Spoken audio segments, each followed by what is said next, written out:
Hey folks, it's Grant over at Local Cooling Farms. I just want to do a quick tour of this area that's kind of a Sylvopasture type thing that we've been working on for a long time. This area was so thick with pine, loblolly pine, that the only thing on the ground was pine needles. It was like this foot thick duff of pine needles and some leaves, nothing growing. So what we did is that we went through, we just did a cut and drop type of deal, and we just left everything in place to rot. The stumps are starting to finally break up and get out of here. There's a lot of stuff that's still rotting, but we had full-size trees that we had dropped that are kind of getting to the point where they're about to fall apart. We've been running pigs in here for the most part. I would like to still keep using it for pigs. I also want to start bringing the cattle in here to graze.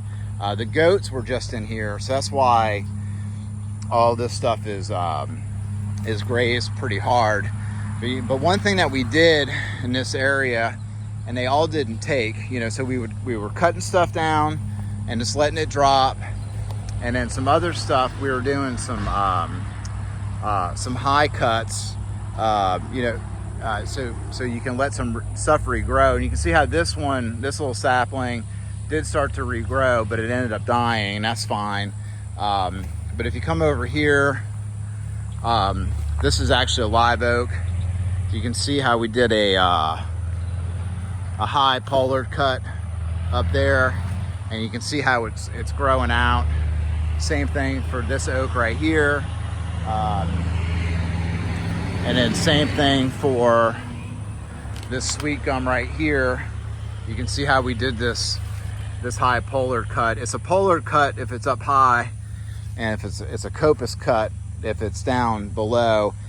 And the goal of the pollard and the coppice cuts are to get regrowth back from the stump. And so it just depends if you want to go high or low.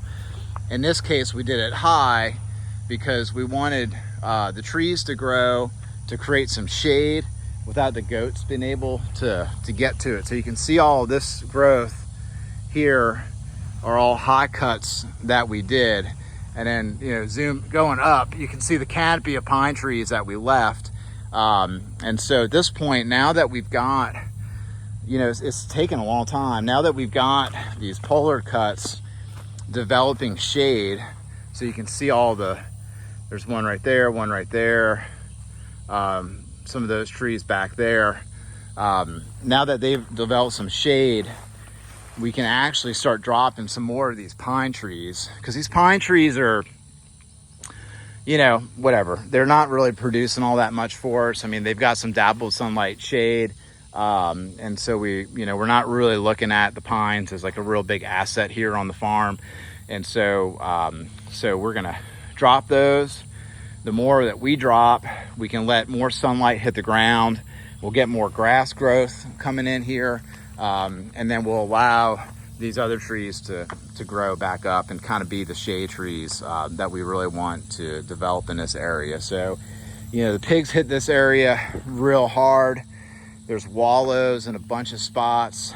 There's a lot of logs and a lot of stuff in here. So this is not a spot where you can bring a tractor in. I really don't even like bringing the Bobcat in here, because if you hit a log the wrong way, the track can come off. So it's just it's definitely an area good for hoofs and not for equipment. And so that's what we're doing in this area. So I think, and this is about a 3.5 acre, part of the farm. And then right on the other side over there is one of our grazing paddocks. So it'd be nothing to bring the cattle in, graze this, get them turned around, and go back with the rest of the flow. And so that's what we're doing in this area. This is just kind of like part of the progress of the farm, slowly but surely.